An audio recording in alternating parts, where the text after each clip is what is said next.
বিকেল হতেই সবাই বসে পড়েছি সোনাইয়ের বার্থডে ডেকোরেশন করতে। আসলে সোনাই তো বাড়ির ছোট সদস্য, তাই ওকে নিয়ে সবার খুব এক্সাইটেড।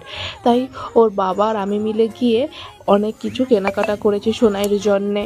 আর এদিকে সবাই মিলে কাকাই, আমি, সোনাইয়ের পিপি, সোনাইয়ের দাদা সবাই মিলে ডেকোরেশন করছি যেটুকু করা সম্ভব হয় কমের ওপর। আসলে এদিকে তো তেমন কাউকে ডাকাই হয়নি বার্থডেতে, বাড়ির সবাই মিলেই করা হচ্ছে, বাড়িতে যতজন আছে। তো ওখানে দাদা এরা সব বেলুন। কেমন হয়েছে ডেকোরেশনটা তো অবশ্যই তোমরা কিন্তু আগে বলবে যে কেমন ডেকোরেশনটা হয়েছে। তেমন কিছুই না, বাড়িতে থাকা কিছু জিনিস আর কিছু জিনিস আমরা কিনে এনেছি বাজার থেকে, তার উপরে ডেকোরেশনটা করে নিচ্ছে। তো রাত্রে একটু পরেই সোনাইয়ের কেক কাটা হবে বার্থডে বয়ের। তো সোনাই এখন ঘুমোচ্ছে, তাই আমি কাজটা সেরে নিচ্ছি, নয়তো উঠলে ও তো মানে কোল ছাড়া থাকবেই না, আর সব 24 ঘন্টা যেন চিৎকার করবে। তো ওই জন্য ঘুমোচ্ছে বলেই আমি কাজটা কমপ্লিট করে নিচ্ছি।